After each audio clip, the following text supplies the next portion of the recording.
भारतीय गुजराती समाजाच्या नावाचा आणि पदांचा गैरवापर करून काही माजी पदाधिकाऱ्यांकडून अवैध पैसे उकळत असल्याचा गंभीर आरोप संस्थेचे राष्ट्रीय अध्यक्ष संजय जे पटेल यांनी केला आहे। या प्रकरणी त्यांनी ठाण्यामध्ये पत्रकार परिषद घेऊन संपूर्ण प्रकार उघडकीस आणत निष्पक्ष चौकशी आणि कठोर कारवाईची मागणी केलेली आहे। संजय पटेल यांनी सांगितलं की अखिल भारत गुजराती समाज हा 1968 साली स्थापन झालेल्या नोंदणीकृत राष्ट्रीय संस्था असून 30 नोव्हेंबर 2024 रोजी झालेल्या विधिवत निवडणुकीमध्ये त्यांची राष्ट्रीय अध्यक्षपद निवड करण्यात आली होती। मात्र काही माजी पदाधिकाऱ्यांनी संस्थेचा नावाचा गैरवापर करत स्वतःला विविध पदांवरती असल्याचं भासवून कार्यक्रम आयोजित केले आणि त्यातून स्पॉन्सरशिपच्या माध्यमातून मोठ्या प्रमाणामध्ये आर्थिक वसुली केल्याचा आरोप केलेला आहे। पत्रकार परिषदेमध्ये त्यांनी माजी अध्यक्ष हरेंद्र तन्ना, लीलाबेन तन्ना आणि माजी गृहमंत्री मगनभाई ठक्कर यांच्यावरती गंभीर आरोप केलेले आहेत। 12 एप्रिल 2026 रोजी नागपूर येथील सुरेश भट सभागृहात आयोजित करण्यात आलेल्या गीतगायन स्पर्धा कार्यक्रमासाठी संस्थेच्या नावाचा वापर करून स्पॉन्सरशिप गोळा करण्यात आल्याचं त्यांनी म्हटलंय। यासाठी पत्रके आणि जाहिरातींचा वापर देखील करण्यात आला असून अनेकांकडून पैशाची उभारणी केल्याचा आरोप करण्यात आलेला आहे।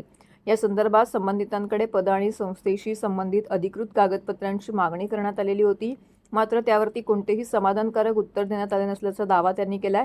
त्यामुळे मुख्यमंत्री आणि पोलीस प्रशासनाने या प्रकरणाची निष्पक्ष चौकशी करून दोषींवरती कठोर कारवाई करावी अशी मागणी संजय पटेल यांनी केलेली आहे। या पत्रकार परिषदेला संस्थेचे राष्ट्रीय अध्यक्ष संजय जे पटेल, संस्थेचे कोषाध्यक्ष मनोज झा, सचिव निलेश शहा उपस्थित होते। जो है हमारे पूर्व निष्कासित सदस्य हैं, उन्होंने संस्था के बैनर का दुरुपयोग करके नागपुर में एक प्रोग्राम करने जा रहे थे, जिसमें उन्होंने संस्था के नाम से पैसे उगाही करी, संस्था की साख को बर्बाद किया और इस तरह की अवैध धन वसूली करी।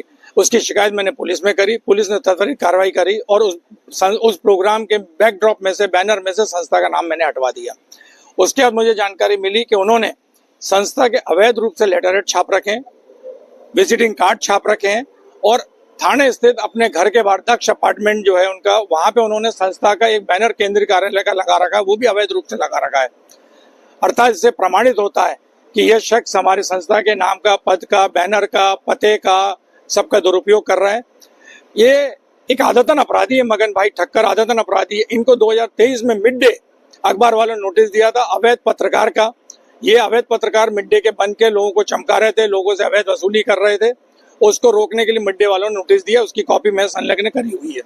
अब हमने पुलिस में कार्रवाई की है, माननीय मुख्यमंत्री महोदय से शिकायत करी है। इन्होंने जो लेटरहेड छापे और जो अपनी टीम बनाई है, उस टीम के अंदर जो प्रमुख उन्होंने दर्शाया वो पिछले 1.5 साल पहले दिवंगत हो चुके हैं।